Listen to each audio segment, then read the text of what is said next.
2 सितंबर 2023 राजधानी में एक विशाल महापंचायत बुलाई गई।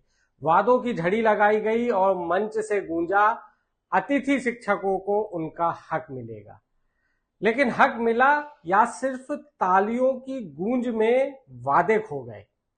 जी हां दोस्तों, हम बात कर रहे हैं भोपाल में हुई अतिथि शिक्षक महापंचायत की। वीडियो में आगे बढ़े उससे पहले यदि अब तक आपने हमारा YouTube चैनल सब्सक्राइब नहीं किया है तो पहले वो कर लीजिए। दोस्तों, 2023 में हुए विधानसभा चुनाव से पहले अतिथियों को रिझाने के लिए सरकारी खर्चों पर प्रदेश भर के अतिथि शिक्षकों को भोपाल बुलाया गया। इसमें करीब 39,46,539 रुपए खर्च कर दिए गए। पर क्या इतनी भारी पैसा खर्च होने के बाद भी प्रदेश में अतिथियों की स्थिति सुधरी? नहीं, बिल्कुल नहीं। पूरे प्रदेश से बसों में भर भर कर अतिथि शिक्षकों को महापंचायत के लिए लाया गया, खाना खिलाया गया, मंच सजाया गया और महापंचायत की एक हवा बनाई गई, पूरे प्रदेश में एक माहौल बनाया गया। लेकिन जिस मुद्दे पर यह तमाशा हुआ उस पर अब तक सन्नाटा पसरा हुआ है।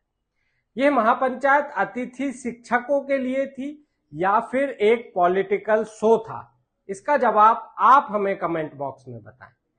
यह सवाल इसलिए भी लाजमी है क्योंकि आज भी प्रदेश भर में अतिथियों को समय पर मानदेय नहीं मिल रहा है। 2 महीने के रुके मानदेय को लेकर अतिथि शिक्षकों के पक्ष में मध्य प्रदेश विधानसभा में नेता प्रतिपक्ष उमंग सिंगार ने भी ट्वीट किया है। सोशल मीडिया प्लेटफॉर्म एक्स पर उमंग सिंगार ने लिखा कि एमपी सरकार हर हफ्ते करोड़ों रुपए कर्ज ले रही है, पर अतिथि शिक्षकों को दिसंबर और जनवरी महीने का वेतन नहीं दिया गया। इसका कारण बताया जा रहा है कि सरकार के पास बजट नहीं है। किसी सरकार के लिए इससे शर्मनाक बात क्या होगी कि उनके पास उन अतिथि शिक्षकों को वेतन देने के लिए बजट नहीं है जिनका परिवार इस पैसे से पलता है। उमंग सिंगार लिखते हैं कि अतिथि शिक्षक चिंता न करें, हर संकट में मैं उनके साथ खड़ा हूं। नेता प्रतिपक्ष उमंग सिंगार का ये ट्वीट भले ही 2 महीने के रुके वेतन के लिए हो, लेकिन अतिथियों की समस्या इससे कहीं बड़ी है। कुछ जगहों पर, कुछ जिलों में कई महीनों से अतिथियों को मानदेय नहीं मिला, कुछ तो जुलाई से मानदेय का चक्कर काट रहे। कुल मिलाकर सरकार ने महापंचायत के वादों के पुलिंदे बांधने के लिए लाखों खर्च कर दिए, पर अतिथि शिक्षक आज भी वहीं खड़े हैं जहां पहले थे। उनकी समस्याएं जस की तस है। टैक्स पेयर की गाढ़ी कमाई के लाखों रुपए ठिकाने लगा दिए गए, लेकिन आदेश कहां है बॉस? 12 महीना का सेवा काल, घोषणा हुई पर आदेश नहीं निकला। अतिथि शिक्षक भर्ती परीक्षा में उनको अनुभव अंक मिले, घोषणा हुई पर आदेश कभी लागू ही नहीं हुआ। परीक्षा लेकिन नियमित करने का वादा, ये भी ठंडे बस्ते में ही पड़ा हुआ है। हाल ही में जो बजट सत्र हुआ उसमें विधायक डॉक्टर तेज बहादुर सिंह चौहान ने सरकार से प्रश्न किया कि महापंचायत में अलग से विभागीय परीक्षा करवाकर अतिथि शिक्षकों को नियमित करने का जो वादा हुआ था उसका आखिर क्या हुआ। इस पर स्कूल शिक्षा मंत्री की ओर से जो जवाब आया वो ये था कि विभागीय परीक्षा नहीं, पात्रता परीक्षा का वादा किया गया था। चूंकि अब पात्रता परीक्षा के बाद नियुक्ति चयन परीक्षा के आधार पर दी जाती है, इसलिए अतिथियों के लिए अलग से यानी पृथक से पात्रता परीक्षा आयोजित करने का कोई प्रावधान नहीं है। ये जवाब आपने देखा होगा।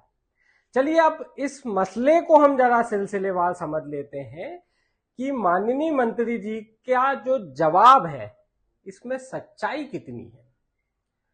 तारीख दोस्तों ध्यान रखिएगा, 2 सितंबर 2023 को अतिथियों के लिए बुलाई गई महापंचायत में वादा किया गया कि गुरुजियों की तर्ज पर, गुरुजियों की तरह पात्रता परीक्षा लेकर अतिथि शिक्षकों को नियमित करने की दिशा में योजना बनाई जाएगी। ये वादा शिवराज सरकार ने कब किया? 2 सितंबर 2023 को, ठीक है। पर शिक्षक भर्ती के लिए पहली चयन परीक्षा वर्ग 1 की हुई, जो अगस्त 2023 में आयोजित हो गई थी। मतलब महापंचायत में घोषणा करने से पहले ही सरकार और विभाग को यह भली भांति मालूम था कि अब शिक्षक बनने के लिए पात्रता नहीं, चयन परीक्षा देना भी जरूरी होगा।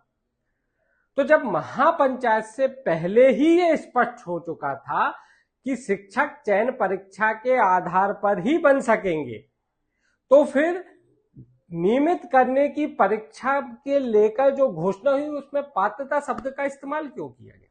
देखिए मंत्री जी, अब जवाब भले ही कुछ भी दें, पर सच्चाई तो यही है कि घोषणा के समय यह योजना बनाई गई थी कि अतिथियों के लिए अलग से पात्रता परीक्षा, जिसे अतिथि शिक्षक विभागीय परीक्षा भी बोलते हैं, इसे लेकर नियमित करने की नीति बनाई जाएगी। इस पर कुछ काम भी हुआ था, तमाम प्रकार के पत्राचार भी हुए थे।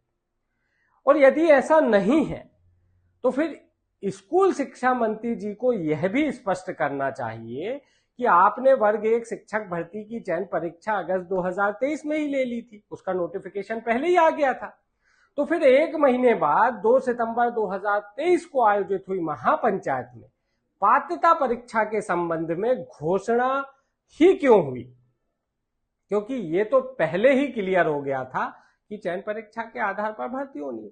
कुल मिलाकर अब आप शब्दों के जाल में फंसा रहे हैं, लेकिन डेट जो है वो आपके पक्ष में नहीं, सब कुछ क्लियर है। खैर, मोहन सरकार ने शिवराज सरकार में हुई महापंचायत का खर्च तो चुका दिया, लेकिन अतिथि शिक्षकों के भविष्य का क्या? क्या बसें भरकर भीड़ जुटाना ही केवल इस एकमात्र महापंचायत का मकसद था? और अब परीक्षा को लेकर सरकार अतिथियों को शब्दों के जाल में फंसा रही है। लेकिन ध्यान रखिए, चयन परीक्षा का नोटिफिकेशन और महापंचायत में हुई घोषणा की तारीख आपके पक्ष में मेल नहीं खा रही है, ये आपकी पोल खोल रही है। मैं समझता हूं गवर्नमेंट को इस पर अपनी नीति स्पष्ट करनी चाहिए। जब पैसा खर्च हुआ तो घोषणाएं लागू क्यों नहीं हुई?